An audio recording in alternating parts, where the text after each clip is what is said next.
ప్రభువు పేరట మీ అందరికీ శుభాభివందనములు. ఈరోజు మన అనుదిన వాక్య ధ్యానమైన ఎడారిలో సెలయేర్లలోని వాక్యము.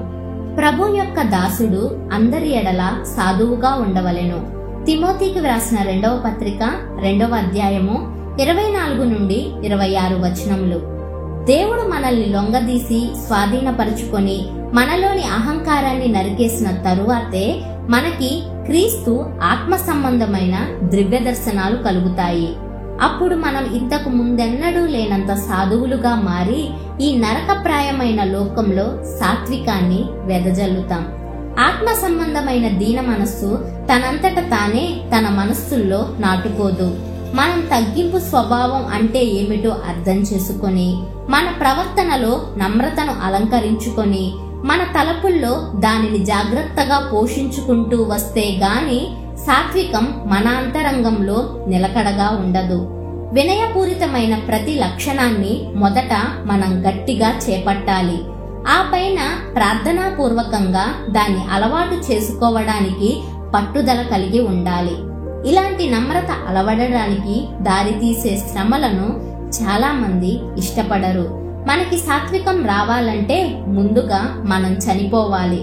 అంటే అహాన్ని నిజంగా విరగ్గొట్టి నలగొట్టేయాలి. అది హృదయాన్ని పిండేసి మనసుని ఆక్రమించుకుంటుంది. ఈ రోజుల్లో మానసికంగాను తార్కికంగాను మనం అలవర్చుకునే పరిశుద్ధతలు కొన్ని ఉన్నాయి. ఇవి కట్టుకథల్లాంటివే. ఇది ఎలాంటిదంటే మానసికంగా ఒక అర్పణను బలిపీఠం మీద పెట్టి అది పరిశుద్ధమైపోయిందని లోపల అనుకొని తద్వారా తాను కూడా పరిశుద్ధుడినైపోయానని తేల్చుకోవడం లాంటిది. అలాంటి వ్యక్తుల వదరుబోతుల్లాగా తేలిక హృదయాలతో తేలిక మాటలతో దేవుని రహస్య జ్ఞానాల గురించి కబుర్లు చెప్తూ తిరుగుతుంటారు. కానీ హృదయానికి చుట్టుకున్న సహజమైన తాళ్లు ఇంకా తెగలేదు. ఆదాము స్వభావం ఇంకా చూర్ణం కాలేదు.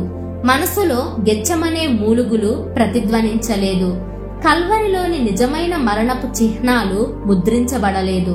అలాంటి వారిలో తెరచిన సమాధిలో నుండి హాయిగా మెల్లగా చల్లగా మృదువుగా విజయవంతంగా తీయగా నలు దిశలా వ్యాపిస్తూ తేలివస్తున్న జీవం ఉండదు.